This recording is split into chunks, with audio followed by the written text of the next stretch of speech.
Good evening बच्चों, आप सभी का एफिनिटी डिजिटल में स्वागत है। और आप सभी बच्चों का एग्ज़ाम बहुत ही अच्छा गया होगा और आप सभी इस बार हम ऐसा उम्मीद करते हैं कि डॉक्टर बन जाइएगा। तो बच्चों, इस बार हम डिस्कस करने वाले हैं फिजिक्स पेपर। कौन सा पेपर डिस्कस करने वाले हैं? फुल लेंथ टेस्ट 7 का फिजिक्स पेपर हम डिस्कशन करने वाले हैं। ठीक है, तो हालांकि फिजिक्स का जो पेपर था वह एकदम नहीं ज़्यादा डिफ़िकल्ट था, नहीं ज़्यादा इजी था, मीडियम लेवल था। तो चलो स्टार्ट किया जाए। यस, तो फर्स्ट क्वेश्चन देखेंगे। पहला सवाल क्या आया था? देखिए बच्चों, पहला सवाल क्या आया था, बड़े आराम से सुकून से पढ़िए। पहला सवाल, the resistance of metal is given by. अच्छा, किसी मेटल का रेसिस्टेंस दिया हुआ है बच्चा। क्या दिया हुआ है? R is equal to resistance voltage by current. लिख दीजिए, ये दिया हुआ है। और आप जानते हैं V पोटेंशियल डिफरेंस होता है, I करेंट है। ठीक है, देखिए वोल्टेज दिया हुआ है। वोल्टेज कितना दिया हुआ है बच्चों? 8 प्लस 0.5 वोल्ट वोल्टेज है। मतलब करेंट कितना पास हो रहा है बच्चा लोग? करेंट जो है ये दिया हुआ है 2 प्लस 0.2 एम्पियर, ये करेंट दिया हुआ। तो देखिए बच्चों क्या पूछा, what is the value of resistance with its percentage error. इस केस में परसेंटेज एरर कितना होगा? रेसिस्टेंस के बारे में पूछा है। तो ये कहाँ से आया है? एरर वाले टॉपिक से है। आप एक काम करो, एरर का फॉर्मूला यहाँ से बना लीजिए। आप सभी जानते होंगे। तो बच्चों यहाँ पर देखिए, इसका फॉर्म क्या है? ये तो मल्टीप्लीकेशन या डिवीजन के फॉर्म में है ना। इसका एरर का फॉर्मूला क्या होगा बच्चा लोग?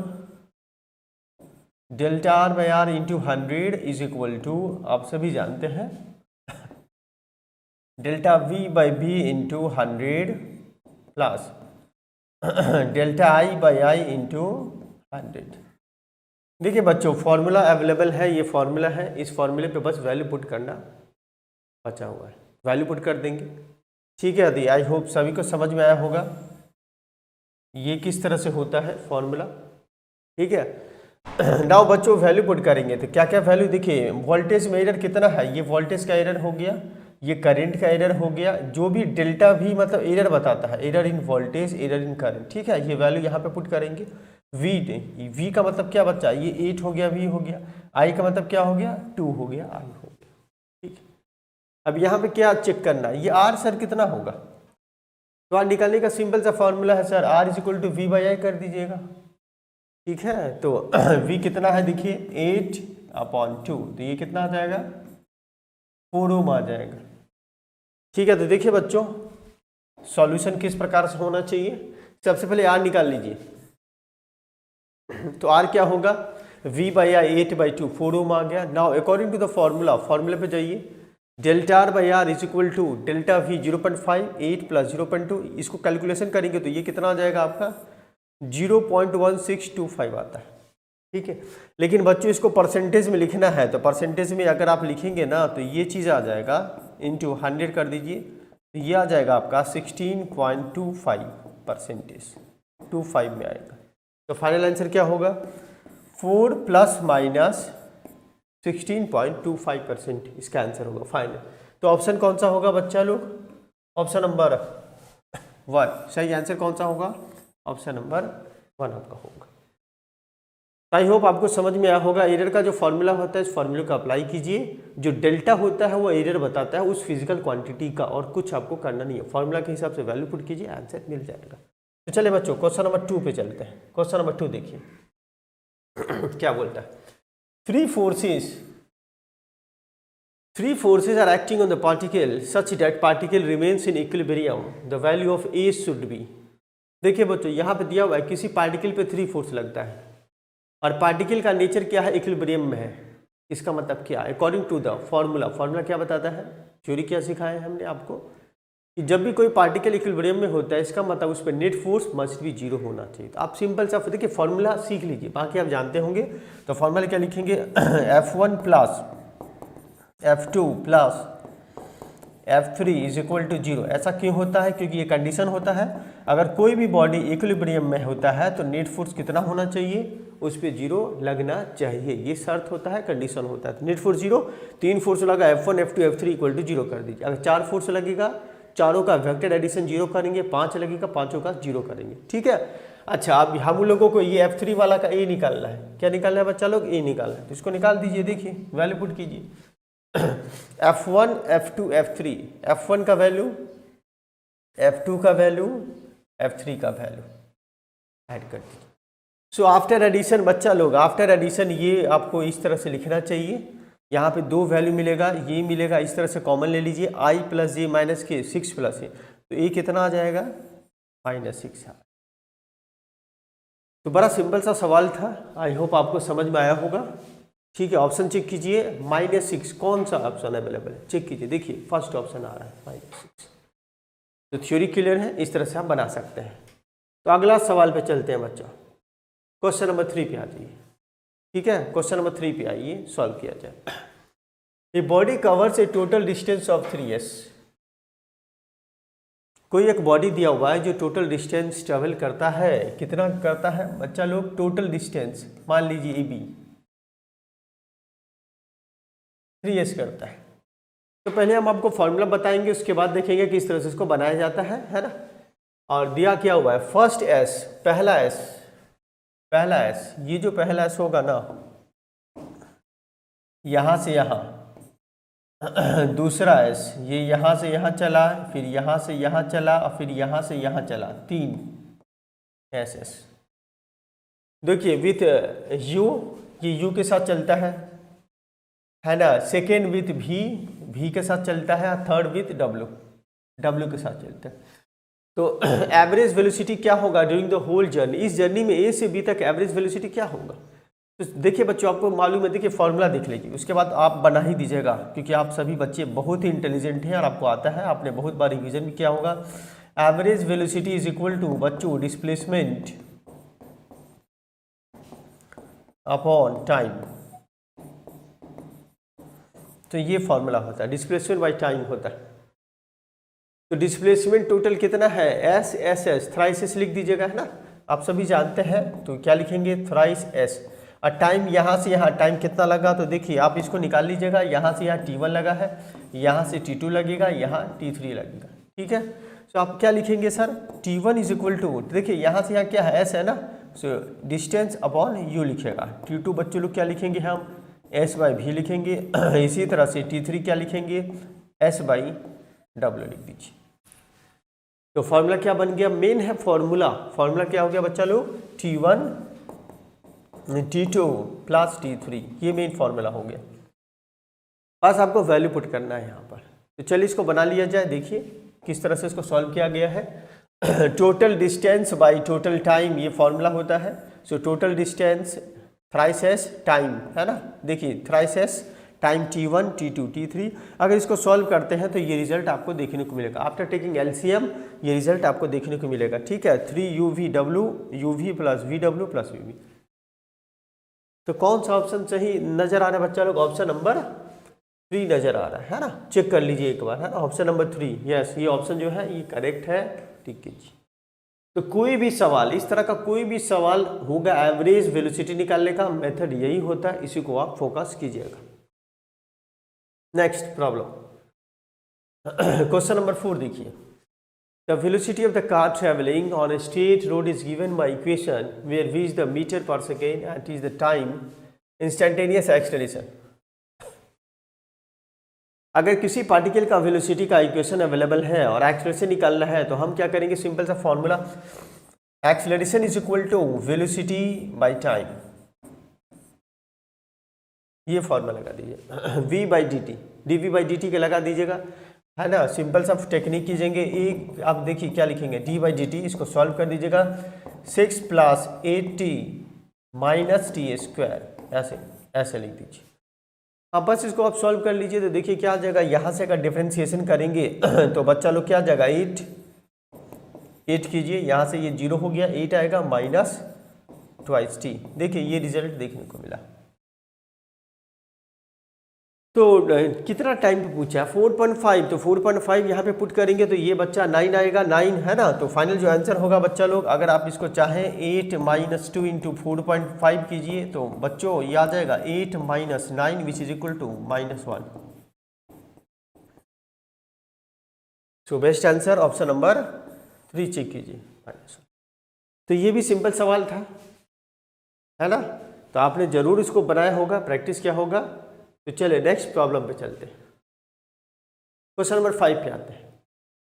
A body of mass m thrown horizontally with velocity v from the top of the tower of height h touches the ground at a distance 250 metre from the foot of the tower। देखिए logic समझ लीजिए कि ये कोई tower दिया हुआ है, बाकी आप बना सकते हैं।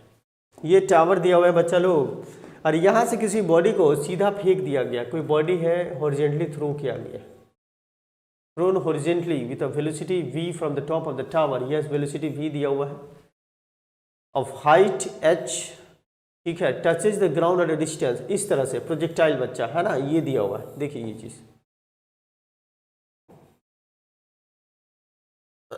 250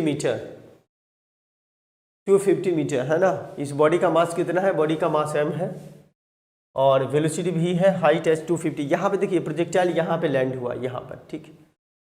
अच्छा इसके बाद क्या पूछता है, अगर कोई दूसरा बॉडी को फेंका जाए, दूसरा बॉडी का मास कितना है, ट्वाइस m, इसको फेंका जाए, अब वेलोसिटी आधा कर दिया जाए। तो चलिए एक बार इसको बॉडी को बना लेते हैं। दूसरा बॉडी को फेंका जाए, है ना, और वेलोसिटी क्या है, v/2 है, इसका मास ट्वाइस m है, इसका मास m था। देखिए बच्चों ये पूछा है from the top of the tower of height. Yes इस बार 4h हाइट है, टावर का है, जहां से फेंका गया, टचेज द ग्राउंड। ये निकालना है कि ये कितना होगा, कहां पे टच करेगा, ये चीज x निकाल ले।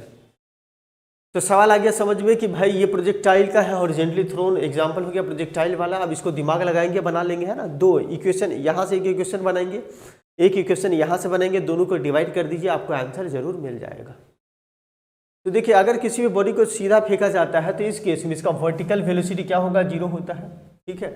अब ये h और x ये क्या हाइट हो गया, वर्टिकल ये क्या रेंज हो गया ना। इन दोनों के बीच रिलेशन एस्टैब्लिश कर दीजिए। कौन सा वाला याद होगा, इक्वेशन ऑफ ट्रैजेक्टरी, ठीक है। तो देखिए यहाँ पे हम बस आपको फॉर्मूला सिखा रहे हैं, उसके बाद दिखाएंगे किस तरह से सॉल्व किया। देखिए बच्चों क्या करेंगे, देखिए क्या आप सभी को याद है इस वाले केस में ये जो वर्टिकल डिस्प्लेसमेंट होता है, साइन कन्वेंशन क्या होता है बच्चा, नीचे क्या पॉजिटिव करेंगे क्योंकि बॉडी नीचे आ रहा है, तो ये डायरेक्शन और ये डायरेक्शन पॉजिटिव कर लीजिए, ठीक है। इसके आधार पर, इसके बेसिस पे ये जो g है ये भी g पॉजिटिव हो जाएगा, ठीक है। तो ये वर्टिकल डिस्प्लेसमेंट का क्या इक्वेशन था सर, u/t प्लस हाफ। चलिए बच्चों है ना, क्या था a/t², ऐसा कुछ था बच्चा लोग, था ना। चलिए ये तो 0 होता है, इक्वेशन सीख लीजिए आप लोग, y = हाफ a/t², ठीक है। अभी क्या करना है, y मतलब समझ रहे, वर्टिकल हाइट लिखेंगे, और ay की जगह g लिख दीजिएगा, तो क्या मिला सर, हाफ g t² मिला, ठीक है। अब टाइम को क्या, टाइम को x में लिख दीजिए, ठीक है। सो रेंज का फॉर्मूला बच्चा लोग क्या होता है, x = ux × t, तो x = u × t होता है ना रेंज। बच्चे लोग रेंज का फॉर्मूला क्या होता है, ux × t, x = ux × t, ut लिख दीजिए। अब टाइम को हटा दीजिए, तो टाइम को हटाने के बाद क्या मिल जाएगा, यहाँ से हाफ g t², क्या लिखेंगे, u²/x², ये वाला फॉर्मूला। तो ये जो फॉर्मूला है इक्वेशन ऑफ ट्रैजेक्टरी का, ये जो फॉर्मूला है दोनों के लिए लिखना पड़ेगा बारी बारी से, ठीक है। फिर डिवाइड कीजिएगा, यहाँ पे देखिए, यहाँ पे y की जगह h लिखिएगा, ठीक है, आ रहा होगा समझ में। x की जगह क्या 250 लिखेंगे बच्चा, और u की जगह क्या लिखना है, क्या लिखना है बच्चा लोग, v, क्या लिखेंगे, v। यहाँ पे क्या लिखेगा, देखिए यहाँ पे y की जगह क्या लिखेंगे, 4h लिखिएगा, और ये आपको निकालना है, ठीक है। और यहाँ पर u की जगह क्या लिखेंगे हम, v/2 का होल स्क्वायर, ठीक है। तो चलिए इसको बना लिया जाए, सॉल्व कर लिया जाए। देखिए क्या दिया हुआ, तो देखिए मेन जो फॉर्मूला बना था वो फॉर्मूला यहाँ पे हमने फिर से लिखा हुआ है, y = gx²/y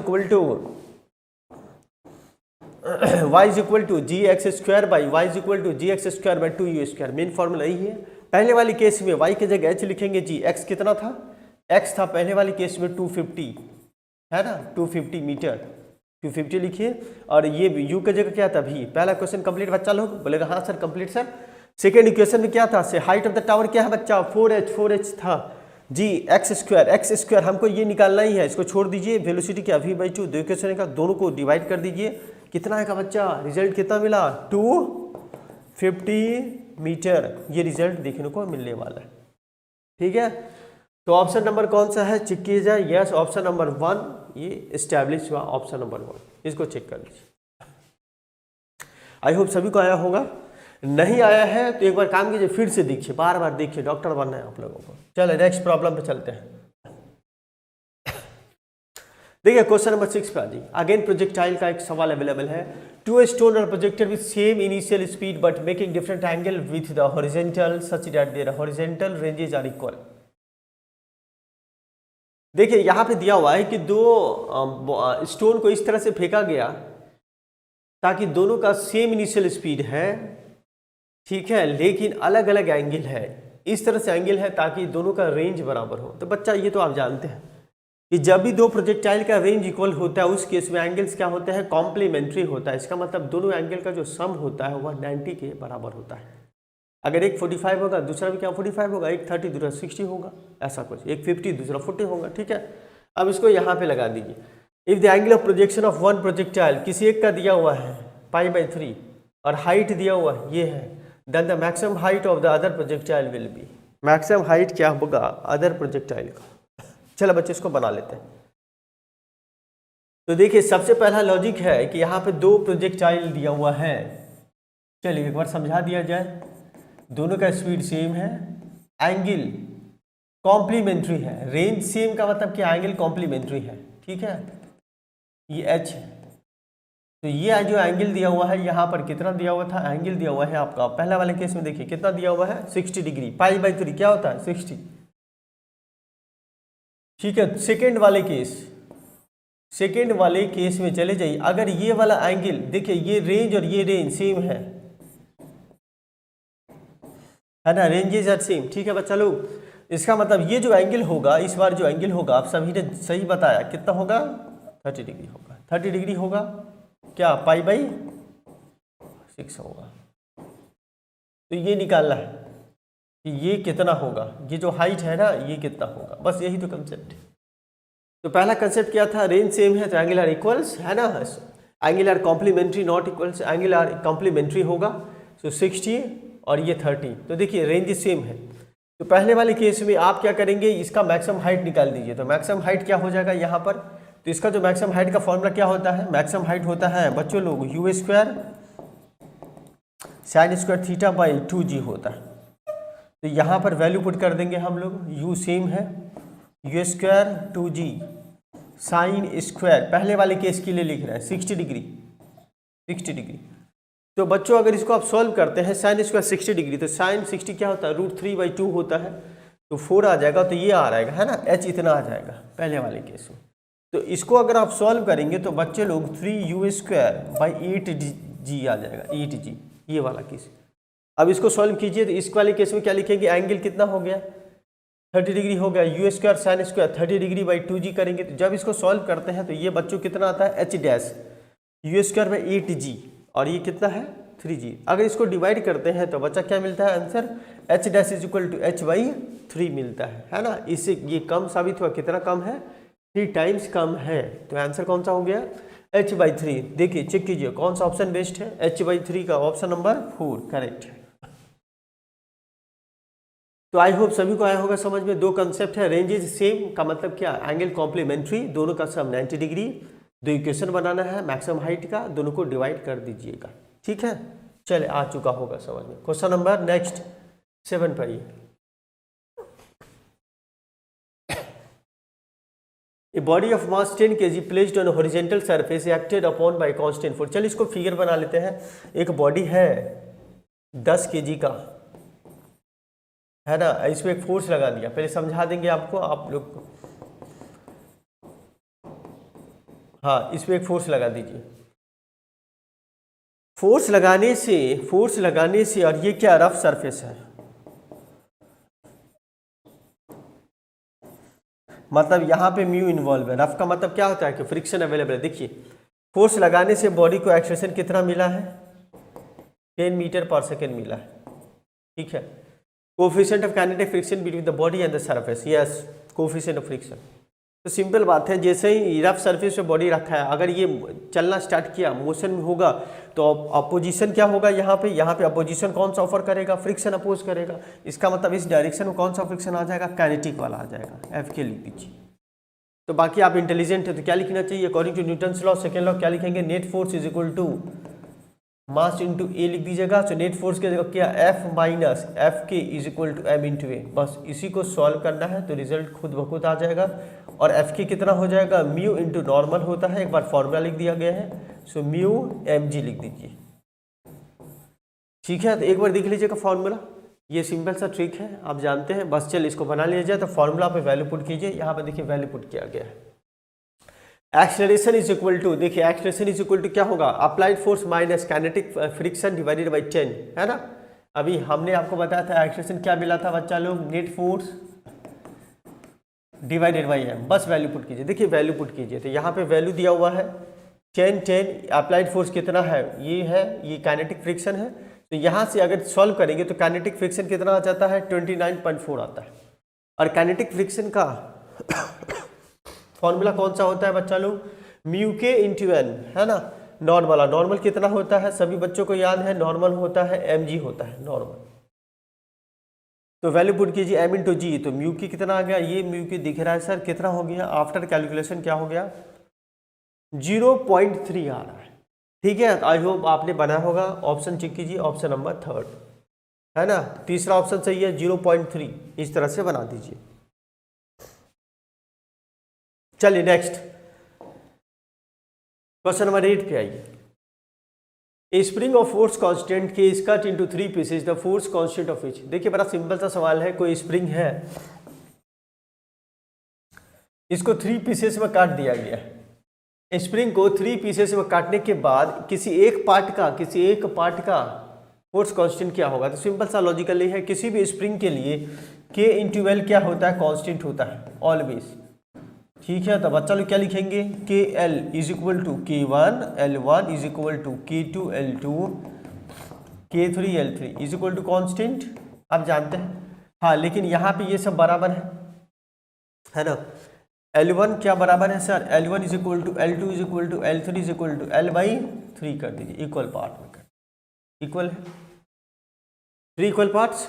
अब बच्चों क्या करेंगे, किसी एक का यूज कीजिए, ओनली वन, ये वाला लिखिए। सो के L is equal to K one into L/3 कर दीजिए, सो कैंसिल कीजिए। सो के one is equal to 3K, ऐसा लिख दीजिए। तो आई होप आपको बस ये वाला फॉर्मूला स्प्रिंग का याद रखना है कि ये दोनों का प्रोडक्ट जो होता है, के का और एल का जो प्रोडक्ट होता है वह हमेशा कांस्टेंट होता है, ठीक है। काटने पे क्या होता है, किस तरह से चेंज होता है, ये रिलेशन आप याद रखिएगा। सो थ्राइस के, यस ऑप्शन नंबर 3 जो है वह इसका आंसर होने वाला है, ऑप्शन नंबर 3 पे देखिएगा। हाँ अवेलेबल है, इसको भी चेक कर लीजिएगा एक बार। चलिए क्वेश्चन नंबर 9 देखिए क्या दिया हुआ है। Two particles, one of mass 1 kg and another of mass 2 kg are projected simultaneously with the same speed from the roof of a tower. The one of mass vertically upward, another. What is the acceleration of center of mass of this particle? देखिए इस सवाल में क्या दिया हुआ है कि यहाँ पे 2 पार्टिकल्स अवेलेबल हैं। चलिए फिगर बनाते हैं, देख लीजिए।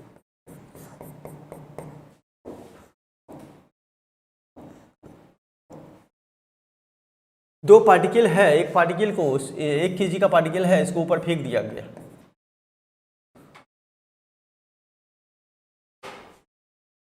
सेम स्पीड, देखिए सेम स्पीड दिया हुआ है, तो सेम स्पीड मान लीजिएगा u सेम स्पीड है, किसी दूसरे पार्टिकल को नीचे फेंक दिया गया है। अच्छा 2 kg project simultaneously with the same speed from the roof of the tower, the one of mass vertically upward and vertically downward. चलिए ये ऐसा कुछ दिया हुआ है, नीचे फेंकेंगे। देखिए बच्चों ये पूछा है कि इस सिस्टम का एक्सेलरेशन क्या होगा, सेंटर ऑफ मास का। सिस्टम में 2 पार्टिकल्स अवेलेबल है, तो इस सिस्टम का जो एक्सेलरेशन होगा सेंटर ऑफ मास का वो क्या होगा। तो अकॉर्डिंग टू फॉर्मूला पे जाइए बच्चा। सिस्टम में 2 पार्टिकल है तो ACM क्या लिखा करते हैं बच्चा लोग, M1 A1 plus m1 plus m2, ये फॉर्मूला होता है m1 a1 plus m2 a2 m1 plus m2, बस ये फॉर्मूला होता है। हाँ, एक्सेलरेशन वेक्टर होता है तो ये याद रखिएगा, इसके ऊपर वेक्टर का साइन ऐसा लिख दीजिए, इसके ऊपर क्या करना है, वेक्टर का साइन। अच्छा देखिए, बॉडी को ऊपर फेंकना, बॉडी को वर्टिकली ऊपर फेंकना या वर्टिकली नीचे फेंकना, ये एग्जांपल होता है फ्री फॉल का। इसका मतलब दोनों का, इसका मतलब बच्चे लोग देखिए, दोनों का जो एक्सेलरेशन होगा, इसका भी एक्सेलरेशन नीचे की तरफ होगा, है ना, जी होगा, और इसका भी जो एक्सेलरेशन होगा नीचे की तरफ जी होगा, दोनों का जी होगा। और ये जो डायरेक्शन चूंकि दोनों का नीचे की तरफ है, तो हमने क्या माना कि ये जो डायरेक्शन है इसको हमने पॉजिटिव माना, तो इसका एक्सप्रेशन क्या लिखेंगे, इसका भी लिखेंगे हम जी लिखेंगे, और इसका भी क्या लिखेंगे हम जी लिखेंगे, दोनों का प्लस जी है, दोनों का क्या है प्लस जी। हालांकि आप पे डिपेंड करेगा, इसको नेगेटिव मानेंगे तो माइनस होगा, माइनस होगा, नेगेटिव साइन क्या बताता है, डायरेक्शन बताता है, प्लस माइनस। ठीक है, चलिए वैल्यू पुट किया जाए, फॉर्मूला पे देखिए, तो फॉर्मूला पे वैल्यू पुट करेंगे, m1 a1 plus m2 a2, देखिए बराबर है ना, नीचे वाला डायरेक्शन क्या माना हमने, प्लस माना है, तो बच्चा क्या होगा, a1 मास है 1g plus 2g, 1 plus g, तो आंसर क्या मिलेगा, g मिलेगा, है ना, डाउनवर्ड मिलेगा। किधर मिला, सेंटर ऑफ मास का एक्सेलरेशन क्या मिला, नीचे की तरफ मिला है, डाउनवर्ड मिला है, और आंसर क्या होगा, g मिला। तो आंसर चेक कीजिए, option number 4 is the answer, 4 answer हो गया। आई होप आपको समझ में आया होगा। चलिए नेक्स्ट प्रॉब्लम पे चलते हैं, करें ना। तो बच्चों क्वेश्चन नंबर 10 में क्या दिया, एक bullet of mass 0.01 kg travelling at a speed of 500 striking a block of mass 2 kg which is suspended by string of length 5 metre. Suspended है, सस्पेंड PN है ना, ये नहीं होगा, suspended spring. The block rises by vertical height of 1 metre, the speed of the bullet after it emerges from the block. देखिए बच्चों, ये जो क्वेश्चन नंबर 10 है, ये based on collision and conservation of mechanical energy. तो चलिए बच्चों, इसका फिगर बना लेते हैं, आपको समझा देते हैं। देखिए क्या दिया हुआ है कि यहाँ पे एक ब्लॉक अवेलेबल है, हाँ ये ब्लॉक दिया हुआ है बच्चा, जिसका मास m है, और यहाँ से एक बुलेट आ रहा है, बुलेट इसका भी ये है ना, ये बुलेट है, इसका मास m है, ठीक है, और इस बुलेट का स्पीड u है, ठीक है, ऐसा दिया। कोलिजन होता है, दोनों के बीच कोलिजन होता है, कोलिजन के बाद, यस देखिए ये बिफोर कोलिजन है ना, आफ्टर कोलिजन क्या दिया बच्चा, कोलिजन के बाद ये जो ब्लॉक है ये h हाइट ऊपर चला जाता है, h हाइट ऊपर जाता है, ये हाइट ऊपर गया h हाइट, और ये हाइट कितना दिया हुआ है, जो अवेलेबल डेटा है बच्चा, हाइट दिया हुआ है 0.1 मीटर बच्चों, तो क्या लिखेंगे 0.1 मीटर, इतना ऊपर जाता है, ठीक है। देखिए कोलिजन हुआ, दोनों के बीच कोलिजन के बाद इसको वेलोसिटी मिला, यस वेलोसिटी मिला। देखिए तो इसका जो वेलोसिटी होगा क्या लिखेंगे, कैपिटल V से इसका वेलोसिटी लिखेंगे। कोलिजन के बाद बुलेट का भी स्पीड होगा, क्योंकि बुलेट क्या ब्लॉक के साथ नहीं जाता है, बुलेट अलग से जाता है, बुलेट ब्लॉक से बाहर हो जाता है, सो बुलेट ऐसे जा रहा है ना, इस बुलेट का। तो देखिए बुलेट का जो स्पीड दिया हुआ है कोलिजन क्या है, स्मॉल भी है, छोटा भी, ये बुलेट हो गया, ये क्या बुलेट हो गया, ये वाला चीज। तो बच्चों क्या करना है, इस कोलिजन के बाद इस बुलेट का वेलोसिटी निकालेंगे, तो क्या अप्लाई करेंगे, कंजर्वेशन ऑफ लीनियर मोमेंटम लगाएंगे। हर एक कोलिजन मोमेंटम कंजर्व होता है, ठीक है। तो सर पहला स्टेप देखिए, by law of conservation of momentum, initial momentum of the system, ये रेस्ट में है, तो क्या लिखेंगे mu, बुलेट का mu होगा प्लस इसका 0 होगा। नाउ कोलिजन के बाद इस ब्लॉक का मोमेंटम क्या होगा, m इंटू कैपिटल V होगा, और इस बुलेट का क्या होगा, m इंटू V होगा, m इंटू V, छोटा v क्या हो गया, ये भी हो गया बुलेट का वेलोसिटी, और ये हो गया block velocity of the block, ठीक है। चलिए ये हो गया इक्वेशन नंबर 1, इसको लिख दीजिए equation number 1। Masses are given, mass का वैल्यू दिया हुआ है, ठीक है, उसको हम लोग पुट कर लेंगे। नाउ अब क्या करना है, कोलिजन के बाद ये ब्लॉक ऊपर गया, इसका मतलब यहाँ पे इस ब्लॉक का कौन सा एनर्जी कंजर्व होता है, मैकेनिकल एनर्जी कंजर्व होता है। तो इस ब्लॉक के लिए, बुलेट के लिए, ब्लॉक के लिए आप लिखेंगे कंजर्वेशन ऑफ मैकेनिकल एनर्जी, क्या लिखेंगे mgh, है ना, यहाँ पर mgh हो गया, ये mgh किसके बराबर होता है, काइनेटिक एनर्जी के बराबर होता है, तो mgh is equal to half mv²। तो देखिए बच्चा लोग, यहाँ से हम क्या करेंगे, इस ब्लॉक का वेलोसिटी निकाल लेंगे। तो वेलोसिटी क्या आ जाएगा, यहाँ से v आ जाएगा बच्चा, सॉल्व करने पे 2gh, ठीक है, 2 इंटू जी क्या लेना है 9.8, ठीक है बच्चा।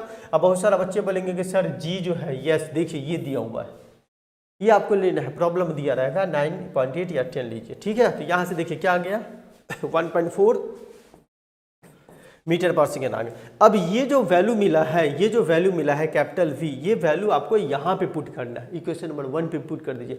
मास ऑफ द बुलेट दिया हुआ है बच्चों, ठीक है, इनिशियल वेलोसिटी दिया हुआ है, ये मास दिया हुआ है, ये वेलोसिटी मिल गया। बस इसको सॉल्व करने पे तो हम लोगों को मिलता है वेलोसिटी ऑफ द बुलेट कितना मिलता है 220 मीटर पर सेकेंड। ठीक है, तो दो कंसेप्ट था, दोनों को यूज कीजिए तो बन गया। ऑप्शन चेक कीजिए 220 आ रहा है, कौन सा? Option number 3। चले बच्चों नेक्स्ट सवाल पे चलते हैं। Now a body is displaced from x1 to x2 by a force, yes the work done। देखिए बच्चों, किसी बॉडी पे एक फोर्स लगा जिसके वजह से इसका डिस्प्लेसमेंट हो गया, जिसके वजह से x1 से x2 डिस्प्लेसमेंट हुआ, तो वर्क डन कितना होगा? तो सबसे पहले देखिए फोर्स का नेचर क्या है। सर फोर्स क्या वेरिएबल है ना, तो अगर वेरिएबल फोर्स लगता है तो बच्चों तो कौन सा फॉर्मूला यूज करते हैं, आप जानते हैं integration f into D x कर दीजिए। लिखिए यहाँ पे x1 से x2 लिखिए, यहाँ से लिख दीजिए क्या होगा f इंटू डी एक्स और x1 x2, बस वैल्यू पुट कर दीजिए। आई होप यहाँ से लिखेंगे आप 2x dx x1 x2 कीजिए। नाउ इसको सॉल्व कीजिए, तो आफ्टर सॉल्विंग बच्चा इंटीग्रेशन 2x²/2 होगा, कैंसिल आउट कीजिए, x2 x1 कीजिए। तो बच्चों यहाँ से मिलने वाला है x2² माइनस ऑफ x1², ऐसा रिजल्ट देखने को मिला। Option number 3 x2² minus of x1²। तो वेरिएबल फोर्स का वर्क डन इस तरह से निकाला जाता है, चेक कीजिए। नाउ क्वेश्चन नंबर 12 पे आइए। A uniform chain of length L and mass M is lying on a smooth table, yes, or 1/3 of the length is hanging vertically downward over the edge of the table. The work required to pull the hanging part। देखिए इस तरह का सवाल हमने बहुत सारा class में सिखाया करवाया है। ठीक है, अगर एक चेन टेबल पे रखा है, कुछ पार्ट इसका हैंग कर रहा है, उस पार्ट को ऊपर खींचने में कितना वर्क डन इन्वॉल्व होगा। तो कंसेप्ट क्या है इस वाले केस में, work done by external agent equal to change in क्या बच्चा, पोटेंशियल एनर्जी। कॉपी चेक कर, ठीक है। तो अब इसका मतलब क्या बच्चा लोग क्या लिखेंगे, फाइनल माइनस इनिशियल कर दीजिए। ठीक है, तो इसका मतलब देखिए क्या है, ये इस प्रकार से फिगर है, एक रैंडम फिगर देख लीजिएगा आप लोग कि ये चेंज दिया हुआ है। ठीक है, और फाइनल फिगर कैसा होगा, इसका इनिशियल एनर्जी फाइनल फिगर, ये जो हैंगिंग पार्ट है सारा का सारा हैंगिंग पार्ट कहाँ पे चला गया, यहाँ पे आ गया, हैंगिंग पार्ट यहाँ पे आ गया। ठीक है, तो ये टोटल लेंथ क्या है, टोटल लेंथ L है, जिसमें ये वाला लेंथ क्या है L/3 दिया हुआ है ना। Yes L/3 total length L है, टोटल लेंथ L दिया हुआ है, L is the total length, M is the mass. ठीक है, M is the mass available है। तो देखिए ये फाइनल कॉन्फ़िगरेशन, तो देखिए जब इस तरह का सवाल होता है तो फाइनल कॉन्फ़िगरेशन का एनर्जी क्या होगा, हॉरिजॉन्टल का एनर्जी क्या माना जाता है 0, तो 0 लिख दीजिए। अभी इसका एनर्जी क्या होगा, इस पूरे चेन का एनर्जी क्या होगा, पोटेंशियल क्या, रेफरेंस पॉइंट के आधार पे ये नीचे है सेंटर ऑफ मास, तो बच्चे क्या लिखते हैं mgh। तो mass of the hanging part क्या होगा, m/3 लिखिए, g लिखिए सब। ठीक है, और ये जो हैंगिंग पार्ट है इसका centre of mass, reference point से सेंटर ऑफ मास कितना नीचे है साहब लोग, L/6 नीचे है ना, नीचे है मतलब माइनस के साथ इंटू माइनस L/6। तो इसका एनर्जी क्या होगा, माइनस mgL/18 आ रहा है 18। तो सर वर्क डन क्या होगा, so work done is equal to final energy minus of initial, तो फाइनल क्या है बच्चा 0 माइनस mgL/18। तो इसको सॉल्व करने पे मिलेगा mgL/18। चलिए एक सवाल बना, ऑप्शन नंबर 4 चेक कीजिए। क्या बच्चा बन रहा है ना, आई होप आप सभी बच्चों को आ रहा होगा समझ में। चलिए अगला सवाल पे चलते हैं, ऑप्शन को चेक कर लीजिएगा, ऑप्शन नंबर 4 आ रहा है। चलिए अगला सवाल, क्वेश्चन नंबर 13 पे आइए। A thin circle ring of mass m is rotating about its axis with a constant angular velocity। देखिए क्या दिया, प्रॉब्लम क्या बोलता है, एक रिंग है, यस ये रिंग है, इस तरह से रोटेट कर रहा है, जिसका मास m है, ऐसे घूम रहा है,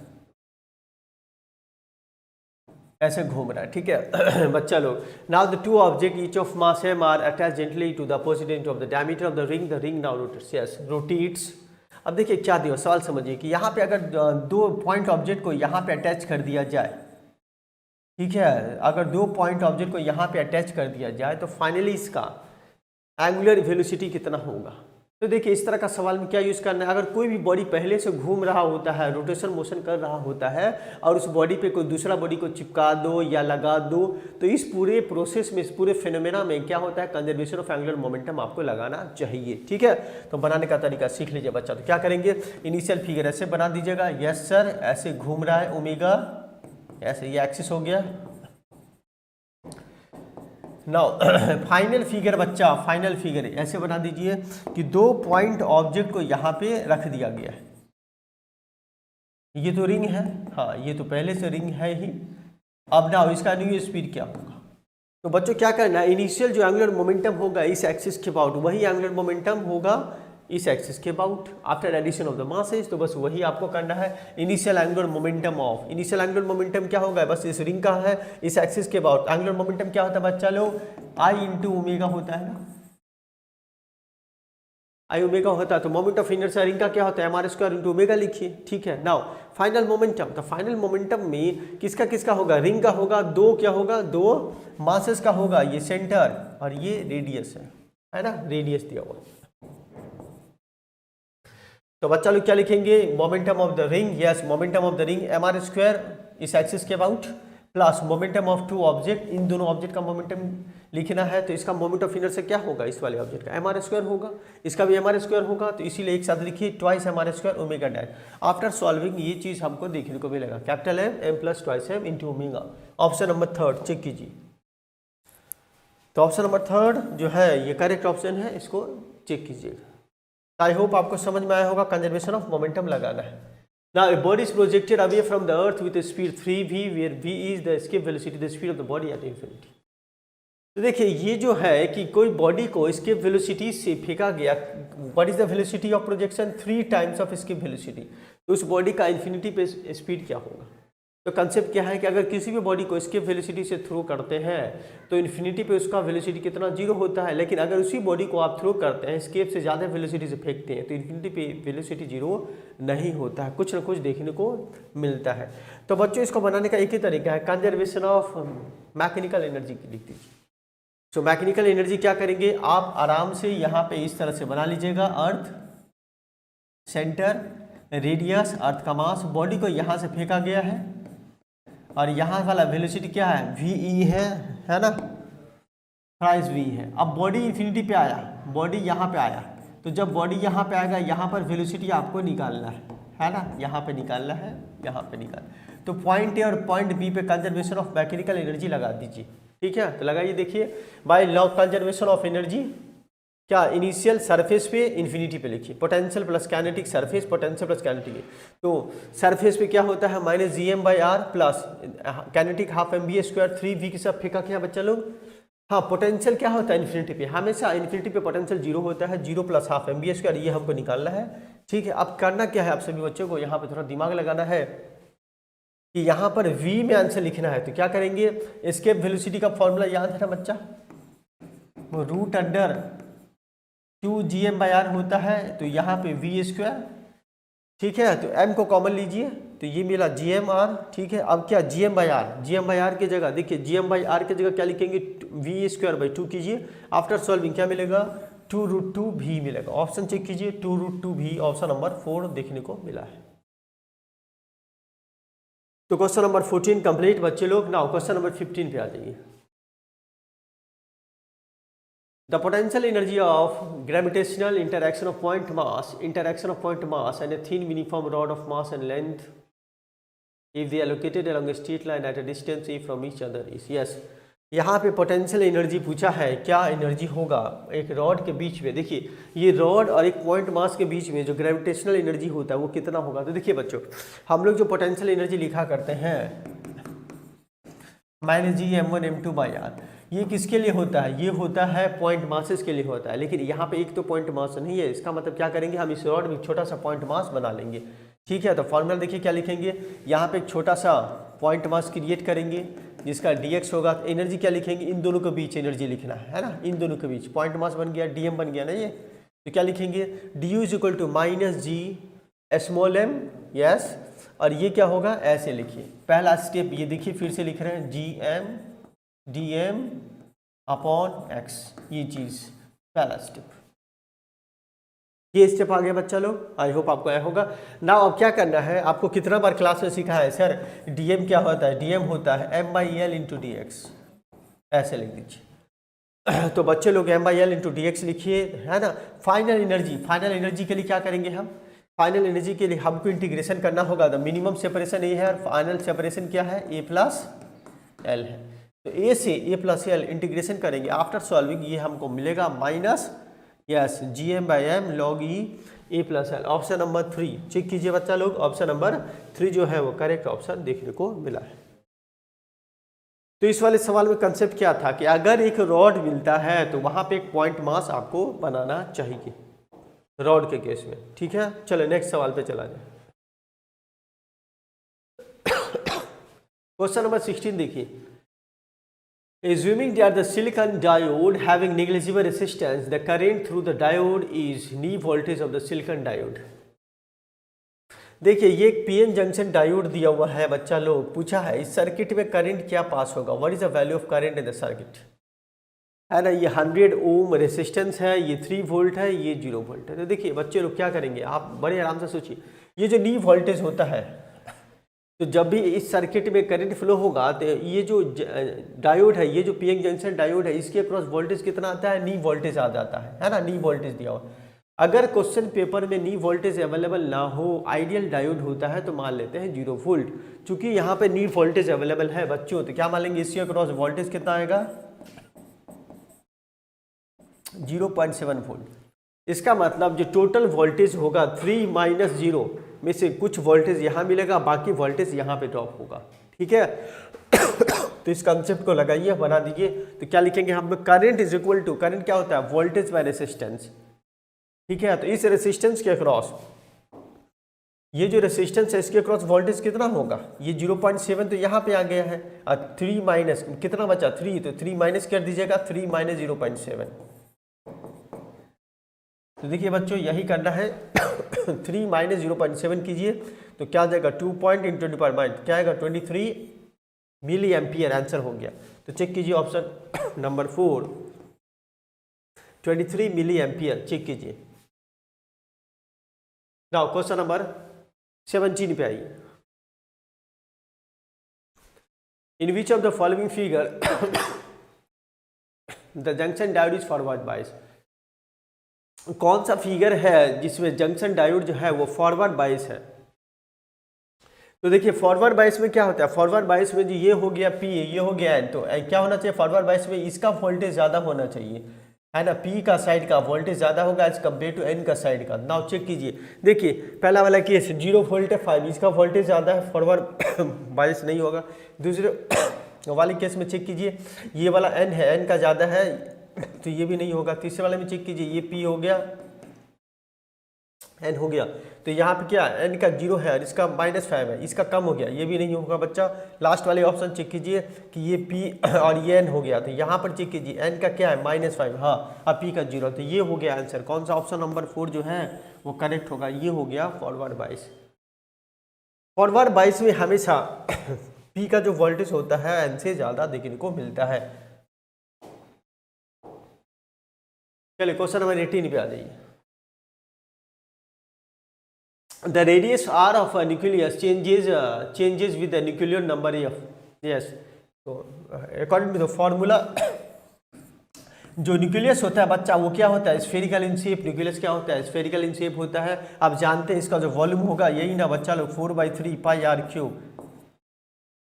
is proportional to, yes, nuclear number of nucleon के प्रोपोर्शनल होता है।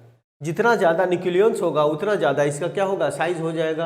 अब इसको बच्चों सॉल्व कीजिए, r³ is proportional to a होता है, so r is proportional to a 1/3। ये ऑप्शन चेक कीजिए, तो कौन सा ऑप्शन नंबर 2 जो है इसको याद रखिए, ऑप्शन नंबर 2 आपको देखने को मिला है।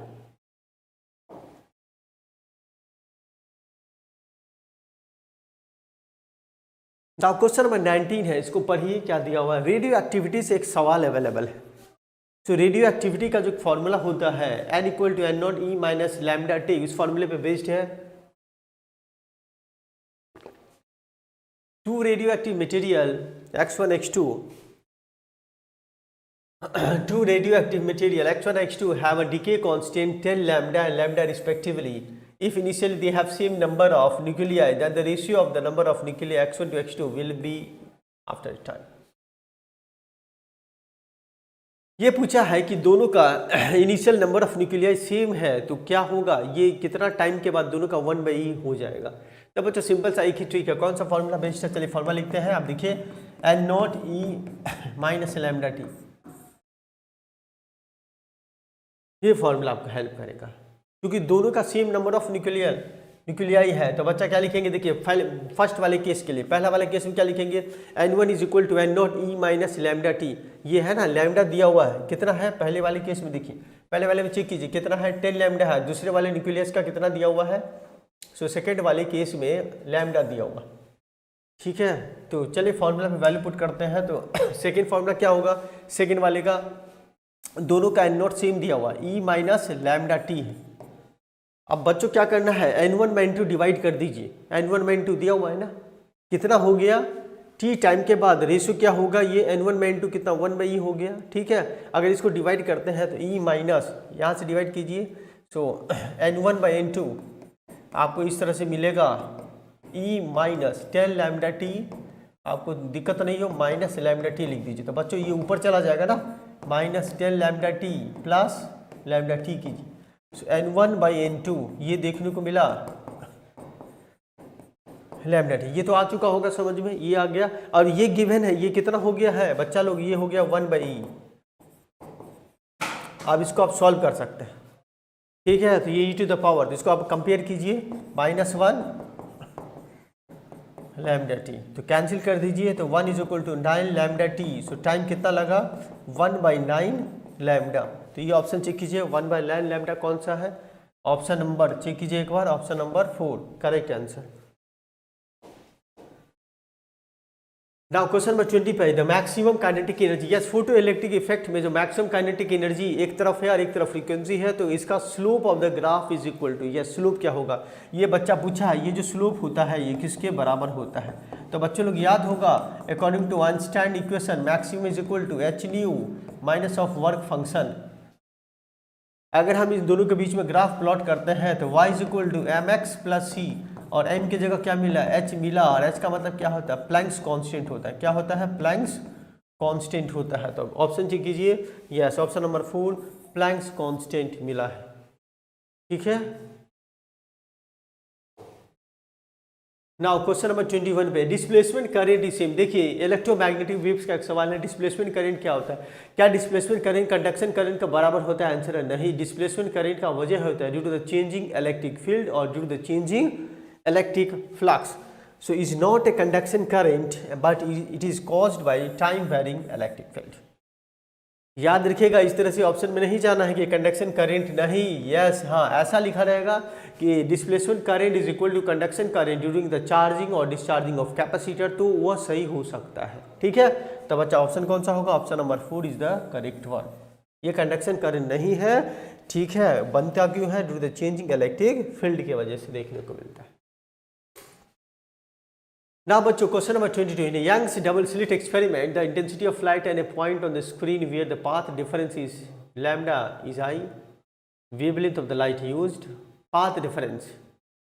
पहला वाला केस में दिया हुआ है कि पाथ डिफरेंस अगर लैम्डा होता है इंटेंसिटी I मिलता है। अब बच्चों पूछा है the intensity at a point where the path difference is λ/4, है ना, यहाँ पर दो रे ऑफ लाइट के बीच में पाथ डिफरेंस λ/4 है, तो क्या मिलने वाला है, इंटेंसिटी क्या होगा। तो चलिए इसको बनाते हैं, देखिए। तो बच्चों इंटेंसिटी का फॉर्मूला क्या होता है, इंटेंसिटी होता है I1 + I2 + 2 I1 I2 cos phi, होता है ना बच्चा लोग, बोलेगा हाँ सर होता है, आप सबको मालूम। नाउ फाई क्या होता है, 2 π λ डेल्टा x, होता है ना बच्चा, डॉक्टर बच्चा होता है ना, हाँ सर। ना पहला वाला केस क्या दिया, पहला वाले केस में ये दिया हुआ है लैम्डा है, तो आप यहाँ से निकाल सकते हैं, यहाँ से आप जो है इंटेलिजेंट बच्चे लोग हैं, आप यहाँ से निकाल सकते हैं 2 π λ × लैम्डा 2 π। देखिए पहले वाले केस में क्या आ गया, पहले वाले केस में पाई आ गया, ट्वाइस पाई आ गया, जिस पॉइंट पे दोनों रेज जा रहे हैं उस पॉइंट पे फेज डिफरेंस क्या है, ट्वाइस पाई आ गया। ना बच्चों फॉर्मूला पे पुट करेंगे, इंटेंसिटी यंग्स एक्सपेरिमेंट में इंटेंसिटी सेम होता है, तो अपने मन से I1 = I2 = I0। ना फॉर्मूला देखिए, I0 टू I0 क्या cos फाई, ये क्या 1 बन जाएगा, तो 2 + 2 कितना मिला, 4I0 मिला। cos 360 डिग्री 1 होता है ना बच्चा। Now second, for second point, उस पॉइंट पे निकालना है इंटेंसिटी जहां पे पाथ डिफरेंस λ/4। तो तुरंत यहां से काम कीजिए, पाथ डिफरेंस λ/4 होगा 2π × x। तो x का क्या लिखेंगे, λ/4, तो ये कितना आएगा, π/2 आ जाएगा। So according to formula I0 + I0 यहाँ पे क्या आएगा, 0 आ जाएगा, cos 90 0 होता है, तो ये कितना हो गया, 2I0 के बराबर हो गया, मतलब I/2 आ गया। ऑप्शन चेक कीजिए, I/2 कौन सा है, ऑप्शन नंबर बी जो है वो करेक्ट है। चलिए क्वेश्चन नंबर 23 पे, a car is moving towards a high cliff. कोई क्लिफ अवेलेबल है, कोई माउंटेन या क्लिफ है, उसकी तरफ कार जा रहा है। The driver sound A horn of frequency. ये जो ड्राइवर है, मान लीजिए ये कोई क्लिफ है, ठीक है, और ये जो कार है ऐसे जा रहा है, कार इज मूविंग, ठीक है, ये क्लिफ।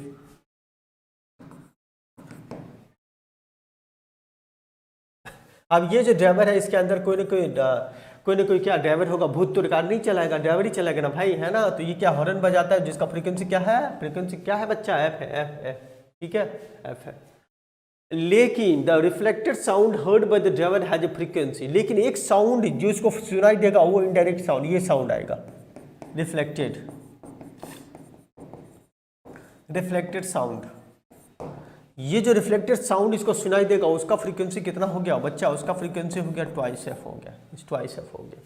तो आपको बताना है what is the velocity of car, इस कार का वेलोसिटी क्या होगा। अगर साउंड का वेलोसिटी v है ना, साउंड का वेलोसिटी अगर v है तो कार का वेलोसिटी कितना होना चाहिए। तब बच्चा ये तो डॉपलर इफेक्ट का बात था, रिलेटिव मोशन हो रहा है जिसके वजह से यहाँ पर फ्रीक्वेंसी में चेंज होता है, ठीक है। हमने आपको 2 मेथड बताया है, तो जो भी आपको अच्छा लगे आप उसको आपने बनाया होगा। चलिए मेथड देखिए क्या होगा। सबसे पहले बच्चों क्या लिखेंगे, वो जो क्लिफ है ना, या क्लिफ बोलिए, वाल बोलिए, जो भी है ना, जो क्लिफ है उसके पास जो साउंड पहुंचा उसका फ्रीक्वेंसी क्या होगा, जो साउंड पहुंचा उसका फ्रीक्वेंसी निकाल लीजिए। तो frequency received by Cliff F1 क्या होगा, जो फ्रीक्वेंसी। तो इसके लिए कौन सा बेस्ट फॉर्मूला होता है, देखिए डॉपलर इफेक्ट के लिए फॉर्मूला होता है apparent is equal to V minus V0 VS, ये फॉर्मूला होता है ना। V0 मतलब क्या, velocity of observer, velocity of source, ठीक है। और साइन कन्वेंशन आप जानते हैं कि जिस डायरेक्शन में साउंड ट्रेवल करता है वो पॉजिटिव मानते हैं। तो बच्चा क्या करेंगे, जो फ्रीक्वेंसी सबसे पहले निकालेंगे, कौन सा फ्रीक्वेंसी पहुंचा है क्लिफ के पास, तो क्या निकालेंगे, सो V माइनस VC इंटू, अच्छा यहाँ पर VC क्या बोला गया है, देखिए इस वाले टॉपिक में VC बोला गया है वेलोसिटी ऑफ कार का, ये कार है कार का वेलोसिटी VC हो गया, कार ऐसे जा रहा है, ठीक है। तो सबसे पहले यहाँ पे स्टेप वाइज किया गया है, इसको जो फ्रीक्वेंसी मिलता है, ये फ्रीक्वेंसी निकालिए। तो निकालने का तरीका क्या है, ये हो गया सोर्स ऑफ साउंड, इसको बना लीजिए ऑब्जर्वर, पहला केस में ऑब्जर्वर मान लेंगे, ऑब्जर्वर रेस्ट में है तो इसका वेलोसिटी 0 कर देंगे।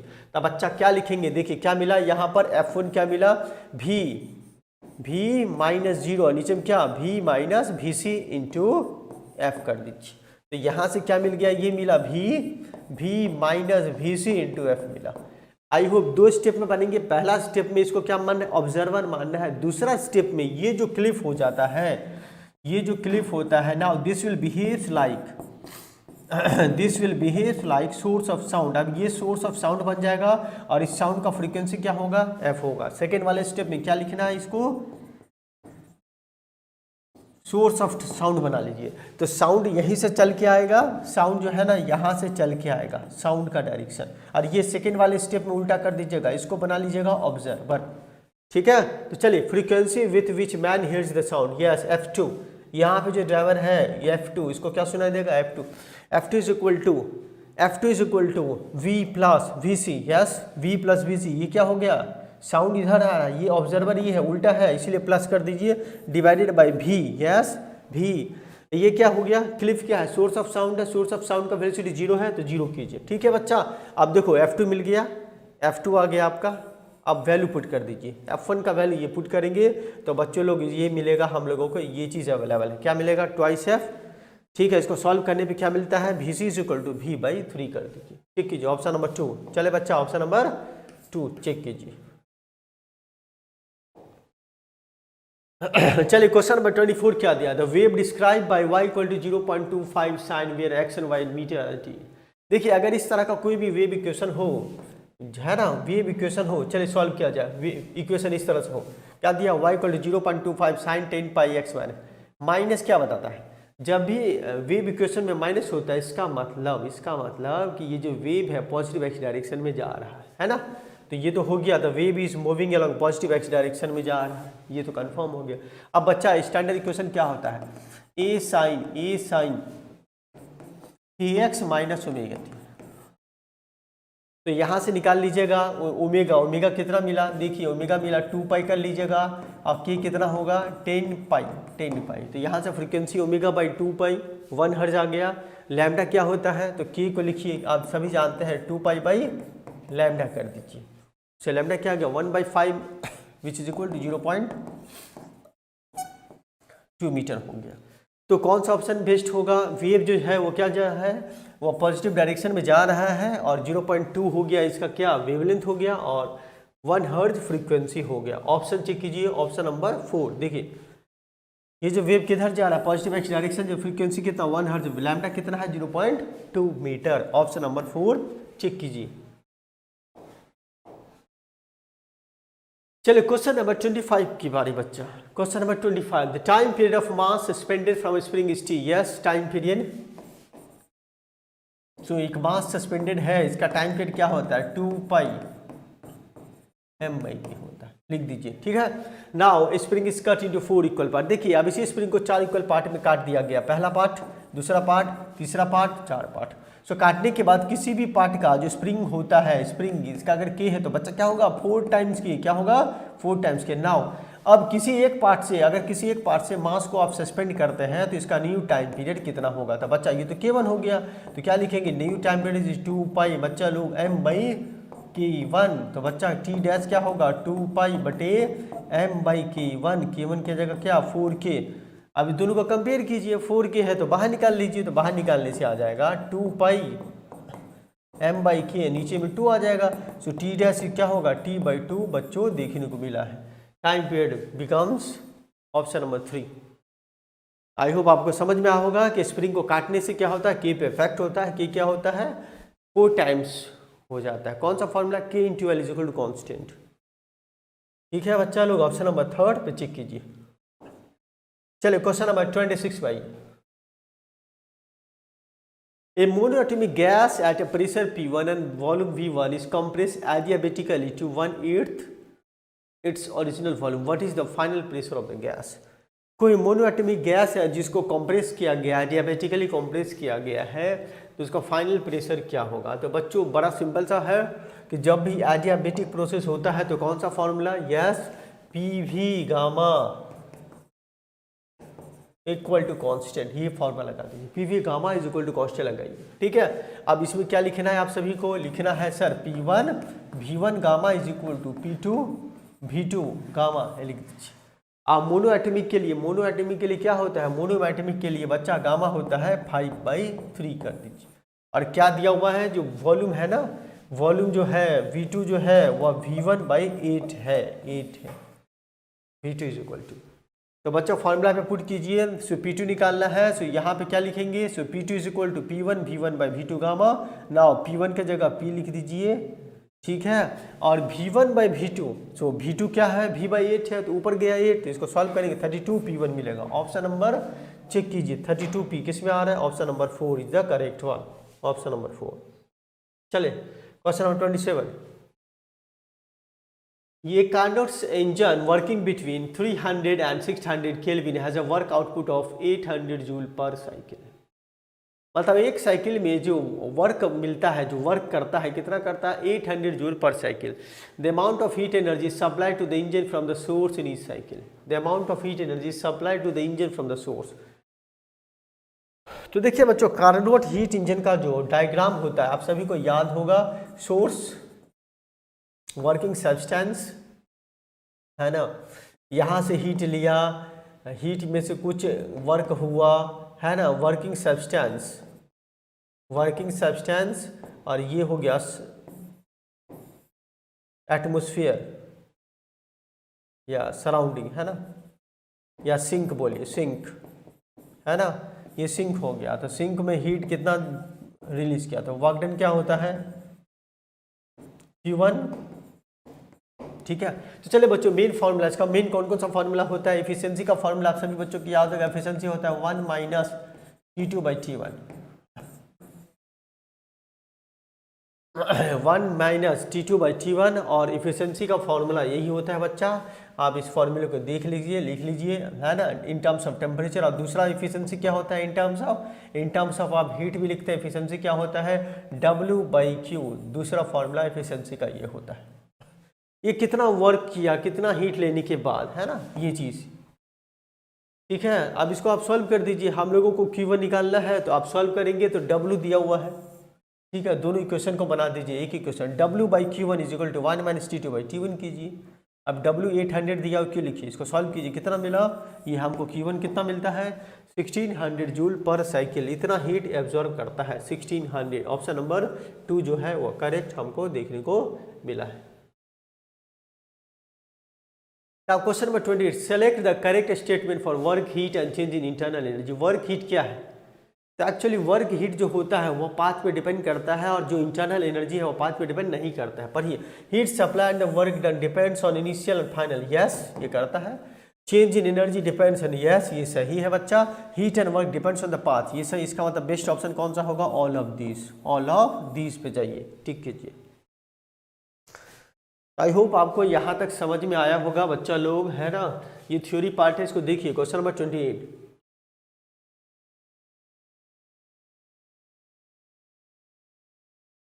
नेक्स्ट अगला सवाल बच्चा, क्वेश्चन नंबर 29 आ गया। एक steel wire of cross sectional area, अच्छा क्रॉस सेक्शनल एरिया कितना है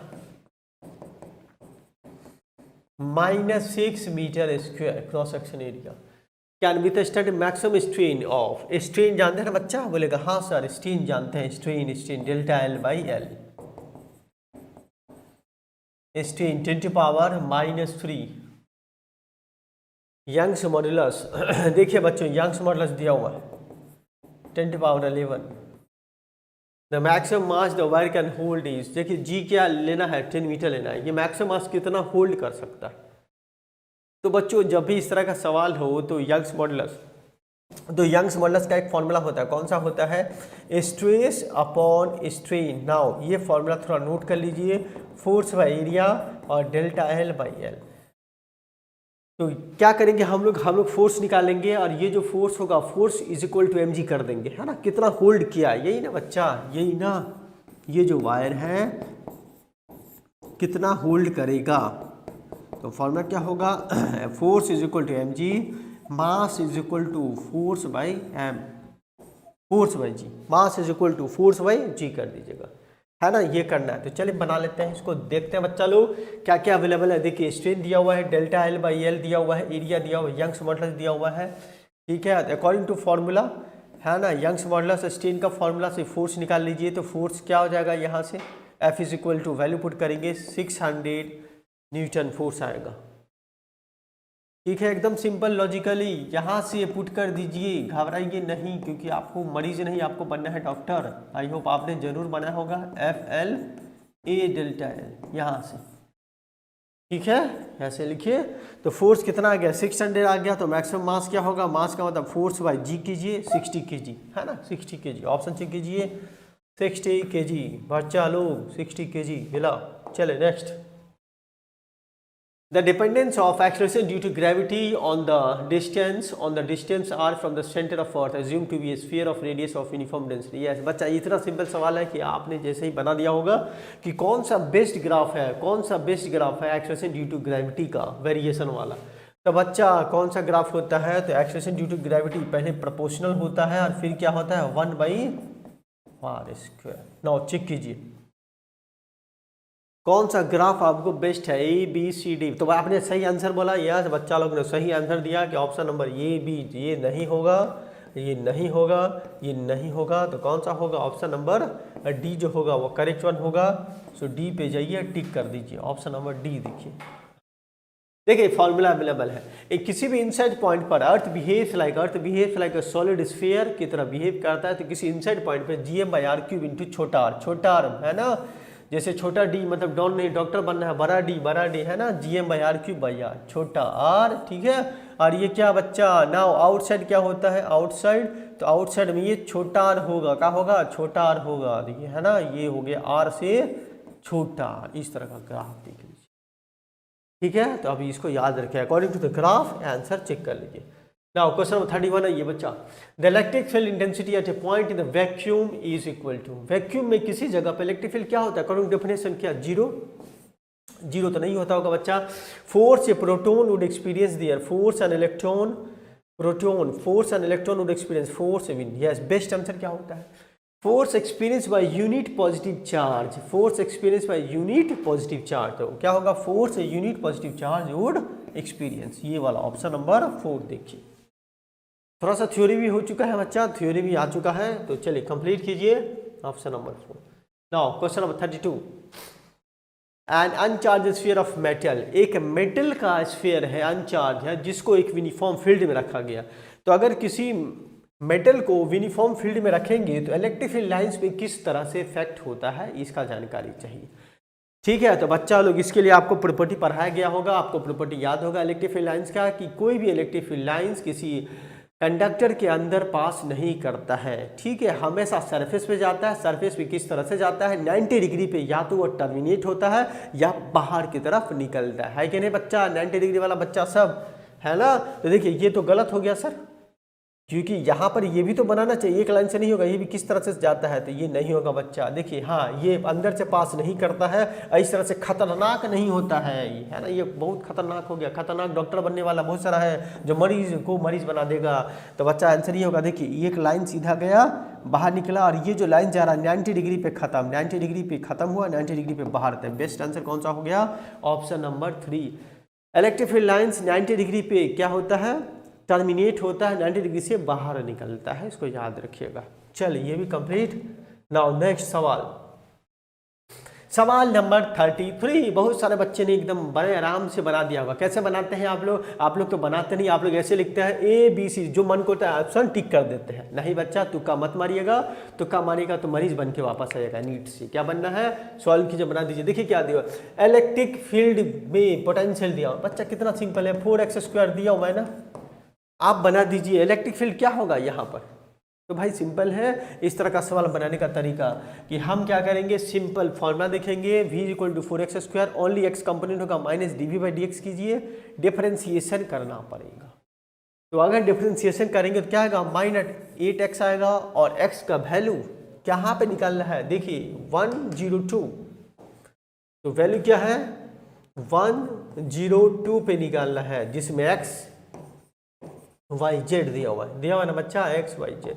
तो यहाँ पे चूंकि x इन्वॉल्व है तो x का वैल्यू लिखेंगे 8 × है ना, तो आंसर क्या मिलेगा, ओनली 8, ठीक है, न्यूटन पर कूलम। ऑप्शन चेक कीजिए, 8 है, माइनस है, यस, अलोंग निगेटिव आ रहा है। ऑप्शन नंबर 1 जो है वह इसका बेस्ट है, चेक कर लीजिए।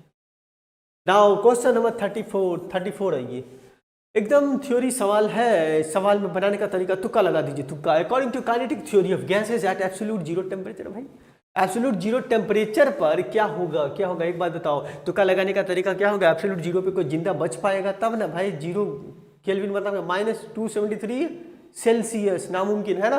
तो बच्चा क्या लिखेंगे, कौन सा होगा, water फ्रीजेज, liquid helium फ्रीजेज, molecular, yes ये ऑप्शन करेक्ट होगा।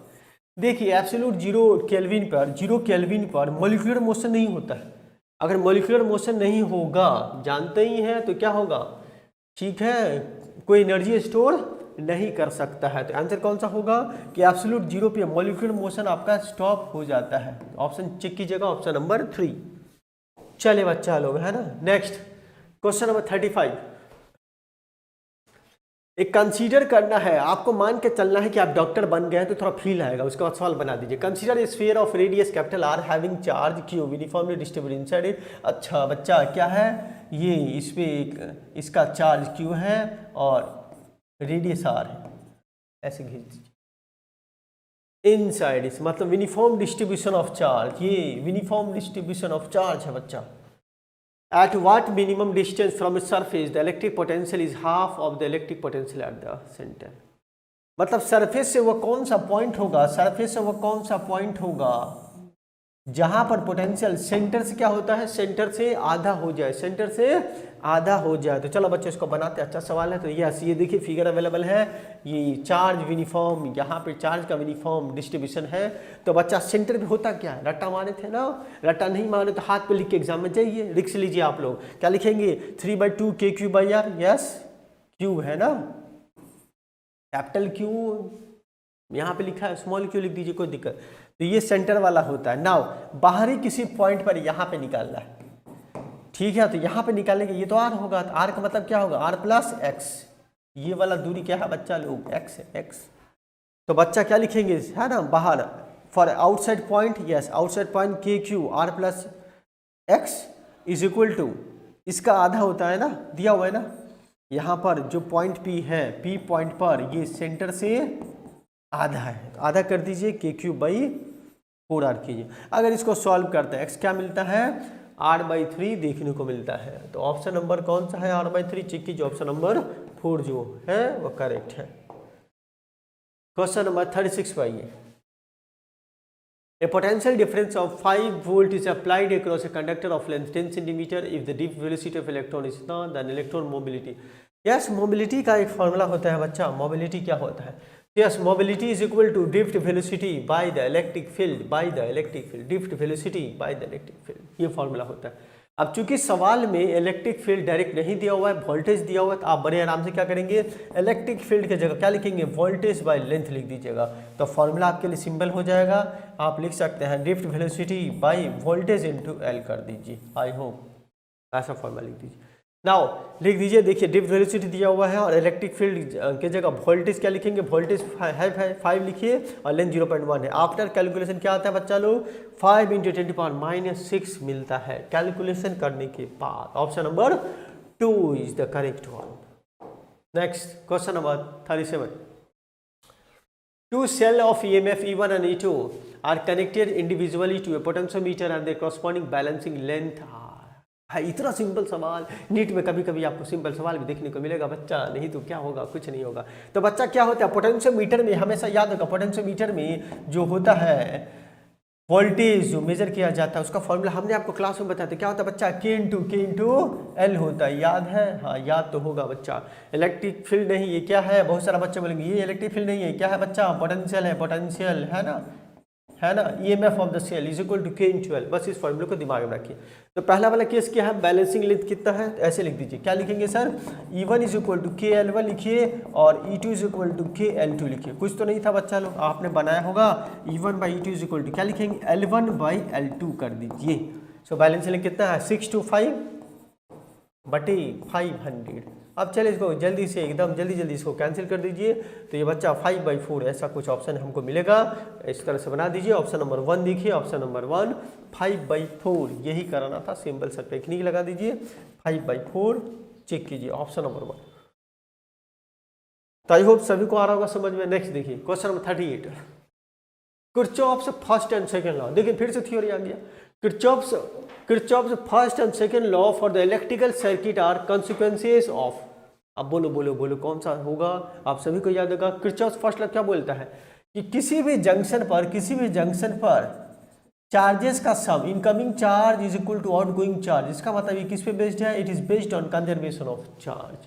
ठीक है, उसी प्रकार से सेकेंड लॉ क्या बोलता है, किसी भी लूप में the potential difference, sum of potential difference should be equal to क्या होता है, 0 होता है। ये किस पे बेस्ड है, कंजर्वेशन ऑफ एनर्जी पे बेस्ड है। तो बस टिक कर लीजिएगा एकदम जल्दी से। देखिए conservation of energy, conservation of electric charge and energy respectively, conservation of electric charge and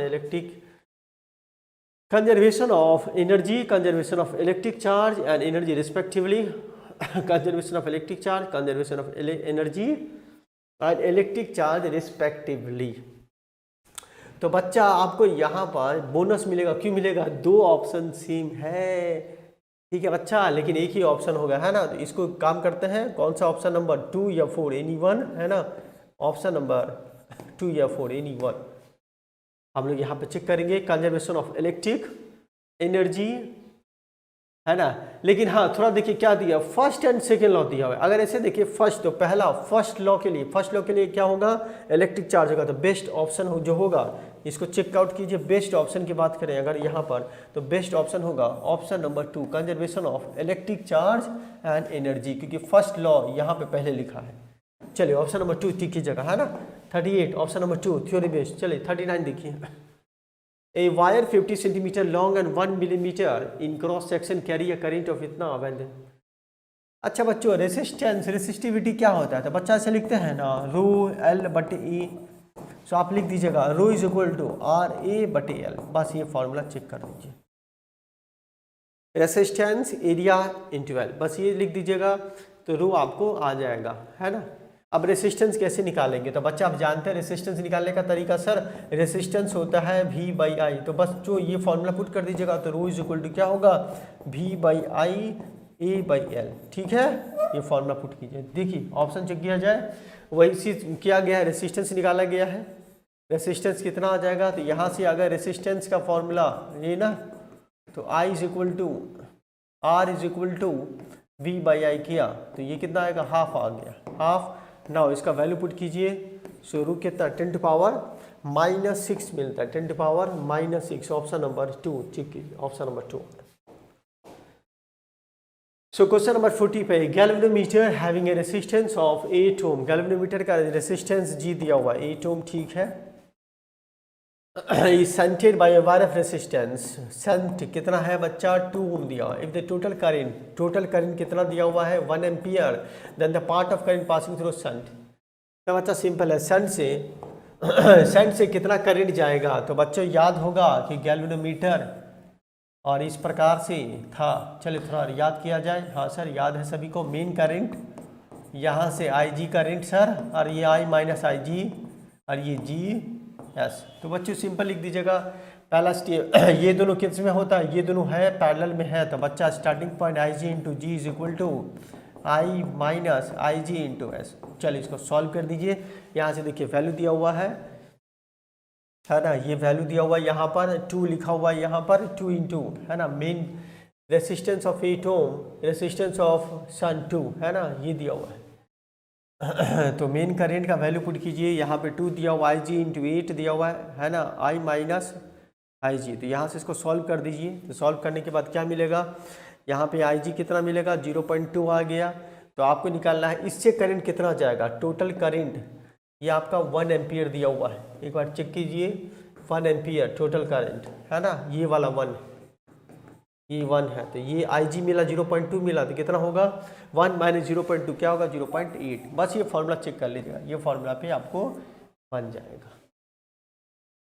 ठीक है बच्चा, तो ऑप्शन चेक कीजिए, ऑप्शन नंबर कौन सा, 2 is the correct one, option number 2 0.8 ampere. Now question number 41, a particle of mass carrying a charge is accelerated by potential difference, it is enters perpendicularly in a region of uniform magnetic field and executes circular radius 1। बच्चा simple है, अगर कोई particle uniform magnetic field में inter करता है, uniform magnetic field, और वो magnetic field क्या है, परपेंडिकुलर है, तो किस पाथ पे जाता है, सर्कुलर पाथ पे जाता है। तो इसका रेडियस का फॉर्मूला क्लास में सीखने को मिला था, mv/qb होता है, विच is equal two into QB होता है ना बच्चा लोग। ये फॉर्मूला क्लास में हुआ था, root under twice m into kinetic energy by QB। और काइनेटिक एनर्जी अगर लिखना होगा, वोल्टेज में लिखना होता है बच्चों, तो आप इसको लिख सकते हैं kinetic energy 2m into QV voltage by QB। तो बच्चों ये फॉर्मूला यहाँ पे आपको यूज़ करना है और निकाल लेना है। तो बना दीजिए आराम से, देखिए क्या दिया हुआ है यहाँ पे, देखिए so radius is equal to R is equal to twice m into kinetic energy by QB, और kinetic energy is equal to Q into voltage. तो बच्चों ये मिलेगा। नाउ सो यहाँ पे वैल्यू पुट कर दीजिए, ट्वाइस V बाई B एक तरफ कीजिए, m बाई Q कैंसिल कीजिए। Now Q by M squaring हमको ये वाला मिलने वाला है, twice V by R square by B square, twice V। Check कीजिए ऑप्शन नंबर 1, यस ये ऑप्शन आपको देखने को मिलेगा, ऑप्शन को चेक कीजिए। एकदम सिंपल सा वाला फॉर्मूला बेस्ड आपने बनाया होगा। Which of the following graphs show the variation of magnetic induction with distance r from a long wire carrying a current? देखिए अगर किसी वायर से करंट जाता है, अगर किसी वायर से करंट जा रहा है तो मैग्नेटिक फील्ड जो बनता है वो क्या बनता है बच्चा लोग, me not I by 2πr बनता है। सो प्रोपोर्शनल टू 1/r होता है। मतलब क्या बनेगा बच्चा, हाइपरबोला बनेगा। हाइपरबोला तो खोजिए, ये नहीं है। बेस्ट आंसर क्या होगा, ऑप्शन नंबर 3 जो है ये हाइपरबोला बन रहा है, तो इसको बना दीजिए। नाउ क्वेश्चन नंबर 43 पे आइए। If an electron revolves around a nucleus in a circular orbit of radius r with a frequency, then the magnetic field produced at the center of nucleus. Yes, अगर कोई electron nucleus के चारों तरफ घूमता है तो इसको घूमने की वजह से सेंटर पर कितना मैग्नेटिक फील्ड बनेगा। तो देखिए जब भी कोई इलेक्ट्रॉन रिवोल्यूशन करता है तो रिवोल्यूशन ऑफ चार्ज के वजह से क्या एक करंट बनता है, सर्कुलर करंट जनरेट होता है। सो करंट क्या होता है, फॉर्मूला लिखेंगे Q/T होता है सर, तो Q बाई फ्रीक्वेंसी होता है। तो यहाँ पे क्या होगा, इनटू फ्रीक्वेंसी। फ्रीक्वेंसी देखिए क्या फ्रीक्वेंसी के बारे में है सर, ये फ्रीक्वेंसी लिख दीजिए, बस यही तो लिखना है। करंट इतना बना। अब यहाँ पर जो मैग्नेटिक फील्ड बनेगा, क्योंकि ये बन गया सर्कुलर लूप की तरह बिहेव करेगा, सर्कुलर लूप बन जाएगा। सो मैग्नेटिक फील्ड क्या होता है, मी नॉट होता है आई बाई ट्वाइस इंटू रेडियस होता है ना। रेडियस देखने को मिलेगा। तो बच्चा आंसर क्या हो जाएगा, मी नॉट होगा, करंट की जगह EN होगा बाई ट्वाइस आर कर दीजिए। अब ऑप्शन चेक कीजिए, यहाँ पर अब best option mu naught EN by twice R, mu naught EN by twice R. Option number first, पहला ऑप्शन बच्चों दिख रहा है सही है, ऑप्शन नंबर फर्स्ट पे चेक कीजिए। यस, ऑप्शन नंबर 1 जो है करेक्ट है। Next problem, question number 44। देखिए बच्चों क्या है, if the plane of two identical concentric coils are perpendicular and the magnetic moment of each is then the resultant magnetic. दिया हुआ है कि दो कॉन्सेंट्रिक कॉइल्स हैं, दो कॉन्सेंट्रिक कॉइल्स इस प्रकार से, कॉइल इसका सेंटर ये है और एक कॉइल का सेंटर ये है। दोनों का सेंटर सेम है लेकिन दोनों का प्लेन 90 डिग्री पे है, दोनों का प्लेन 90 डिग्री पे है। तो क्या रिजल्टेंट मैग्नेटिक मोमेंट क्या होगा, अगर दोनों का मैग्नेटिक मोमेंट mm है, इसका भी m है, इसका भी m है, तो क्या होगा रिजल्टेंट मैग्नेटिक मोमेंट। तो देखिए किसी भी कॉइल का मैग्नेटिक मोमेंट का फॉर्मूला होता है NIA, ये फॉर्मूला होता है। और मैग्नेटिक मोमेंट का डायरेक्शन क्या होता है, जो एरिया वेक्टर होता है उसे, इसका मतलब magnetic moment is perpendicular to the plane of the coil. ठीक है बच्चा, तो यहाँ पे ऐसे आप लिख सकते हैं। देखिए इस कॉइल का मैग्नेटिक मोमेंट ये m होगा, इस कॉइल का मैग्नेटिक मोमेंट m होगा, तो रिजल्टेंट ये हमको निकालना है। सो दोनों मैग्नेटिक मोमेंट के बीच में 90 डिग्री बनता है, तो बोलेंगे resultant magnetic moment is equal to, आप लिख दीजिएगा m स्क्वायर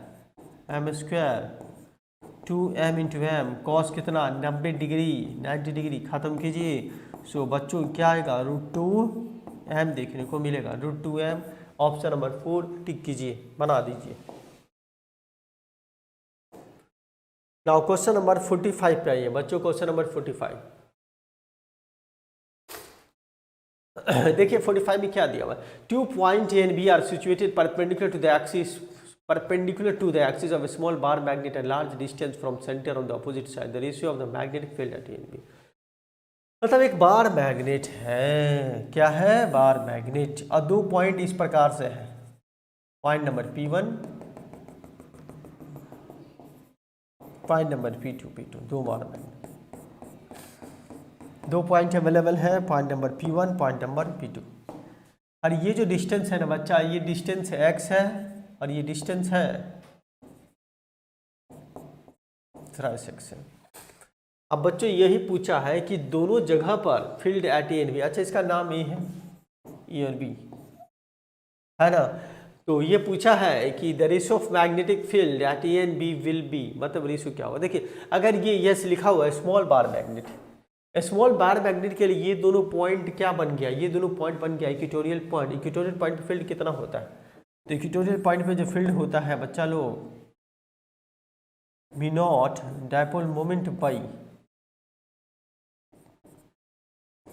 4 पाई डिस्टेंस, ये फॉर्मूला होता है। ठीक है, बस इस फॉर्मूले को आपको लगाना है दोनों साइड के लिए और रेशियो निकाल देना है ना, मी नॉट एम, है ना, मी नॉट एम बाई। तो देखिए बच्चों क्या लिखना है, पॉइंट नंबर ए के लिए लिखना है mu naught 4 pi M by X cube, और दूसरे पॉइंट के लिए क्या लिखना है, जहां पर पॉइंट बी था मी नॉट 4 पाई, वहां पे आर के जगह क्या होगा 3x का क्यूब, 27 होगा। तो आंसर क्या होगा, ये हो जाएगा आपका, हाँ यहाँ पर जो है अगर आप इसको डिवाइड करते हैं तो ये वाला 27 ऊपर जाना चाहिए, तो होगा 27:1, क्या होना चाहिए 27:1 होगा। ऑप्शन नंबर 3 चेक कीजिए, कौन सा ऑप्शन होगा बेस्ट, ऑप्शन नंबर 3 होगा। आफ्टर डिवीजन हमको ये मिलने वाला है। चलिए क्वेश्चन नंबर 46 पे आ जाइए बच्चों, एकदम आपने बनाया होगा इस तरह का सवाल है। Magnetic dipole placed at right angle to the direction of lines of magnetic induction, मतलब एक डायपोल को रखा गया, यस डायपोल को इस तरह से रखा गया, ये डायपोल मान लीजिए और ये मैग्नेटिक फील्ड है 90 डिग्री मैग्नेटिक मोमेंट ऐसा कुछ,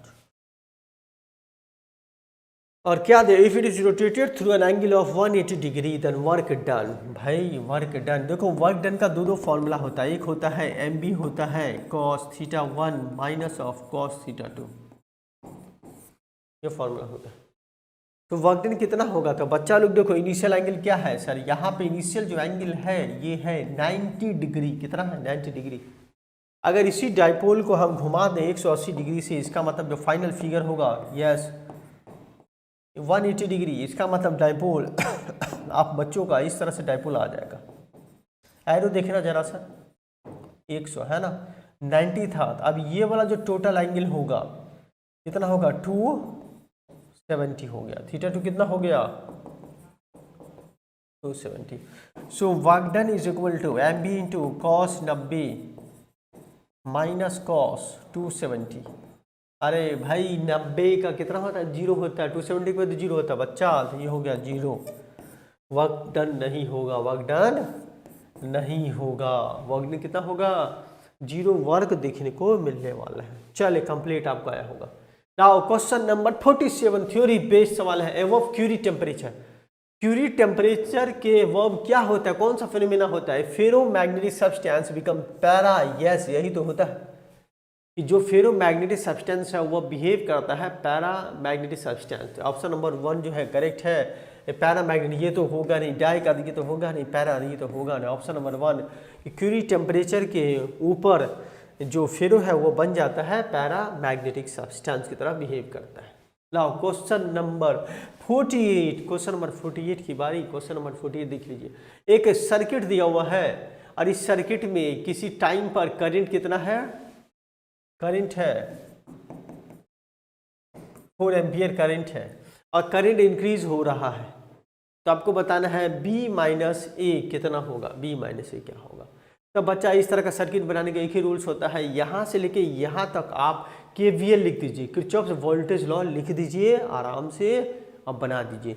एक तो KVL होता है लूप के लिए, वो अलग चीज़ होता है, ये ब्रांच के लिए KVL हमने आपको बताया था, यहाँ से स्टार्ट करना है, लॉ फॉलो करना, इक्वल टू लिख दीजिए। तो चलो इसको बना लिया जाए। देखिए तो चूंकि करंट इस सर्किट में क्या है, देखिए इसका सर्किट में, इस सर्किट में जो करंट है वो इंक्रीज हो रहा है, इसीलिए आपको लिखना है di/dt equal two plus, plus लिखना है, क्या लिखना है बच्चा, क्या लिखना है प्लस प्लस। इसके बाद स्टार्टिंग करेंगे KVL, कहाँ से स्टार्ट करते हैं, तो KVL यहाँ से स्टार्ट करेंगे VA along the direction of current, देखिए करंट का डायरेक्शन है, direction of current minus IR, अब प्लस से माइनस जाते हैं बैटरी में, तो माइनस होगा 12 और इसके लिए क्या होगा माइनस L, इसके लिए क्या लिखा जाता है minus L di/dt is equal to जहाँ पहुँचना है, जहाँ पहुँचना है। तो चलिए देखिए लिखा हुआ है VA माइनस रेसिस्टेंस है, उसके बाद बैटरी है, उसके बाद इंडक्टर है, is equal to VB। After solve ये रिजल्ट मिलता है, -21 वोल्ट मिलता है बच्चों, चेक कीजिए। तो माइनस, देखो नीट के एग्जाम में दो ऑप्शन है, माइनस है या प्लस है, तो बहुत सारा बच्चा तुक्का लगा, भाई देख लेना B माइनस ई है, B माइनस ई से ऑप्शन क्या होगा -21 वोल्ट होगा। ठीक है, आई होप आपको समझ में आया होगा। नाउ क्वेश्चन नंबर 29 नहीं 49 है ना, कहा है बच्चा लोग 49 है, क्वेश्चन नंबर 49 आइए देखिए, लास्ट सेकेंड लास्ट सवाल। The magnetic flux through a circuit of resistance are changes by amount in time than the total quantity of electric charge that passes any point in the circuit. बड़ा simple theory सवाल है। अगर किसी circuit से flux का change होता है तो उस सर्किट में कितना चार्ज पास हुआ होगा। तो भाई ये सिंपल सा सवाल है, इस सवाल को आप बना सकते हैं। बनाने का तरीका क्या, करंट जो है आप क्या लिखेंगे, आप सभी बच्चे जानते हैं जो करंट होता है, current is equal to induced, ऐसे लिख दीजिए। और इंड्यूस्ड ईएमएफ क्या होता है सर, इंड्यूस्ड ईएमएफ होता है rate of change of magnetic flux. यहाँ से लिख दीजिए, ऐसे लिख दीजिए, देखिए ये पार्ट यहाँ लिखा हुआ है। और करंट क्या होता है सर, अब ये जो करंट होता है, करंट का मतलब ही होता है sir current is equal to flow of charge upon the time, ऐसे कर दीजिए। तो अगर यहाँ से देखिए ये चीज़ आ गया, कैंसिल आउट कीजिए, सो फ्लो ऑफ चार्ज क्या हो गया, डेल्टा फाई बाई आर हो गया। थ्योरी सवाल है, so delta phi by delta R कीजिए। ऑप्शन नंबर 2 जो है करेक्ट है, डेल्टा फाई डेल्टा आर। चले अंतिम सवाल बच्चा, अंतिम सवाल, खुश हो जाइए, अंतिम सवाल है, इसके बाद आप बन जाएगा डॉक्टर, है ना। अंतिम सवाल, what is the value of inductance cell for which the current is maximum in series LCR circuit with. अच्छा एलसीआर सर्किट में, एलसीआर सर्किट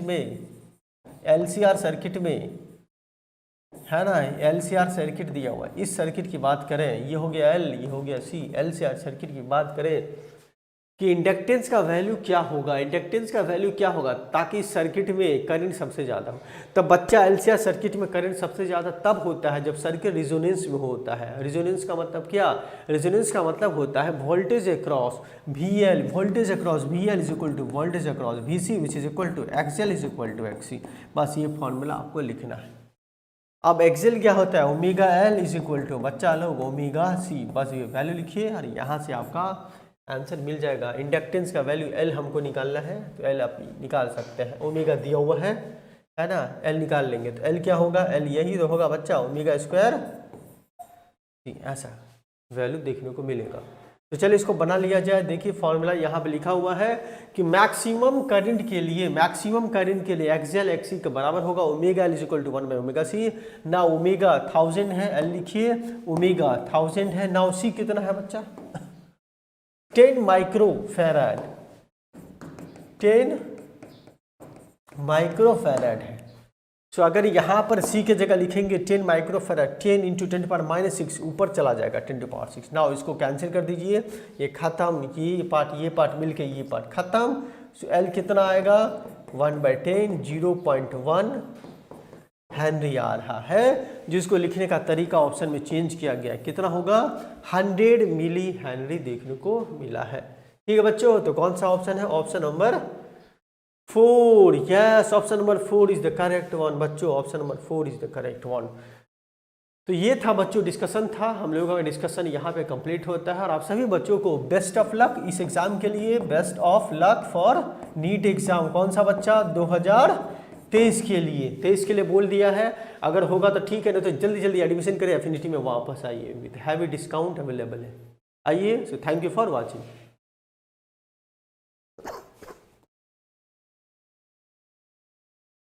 खींच दिया।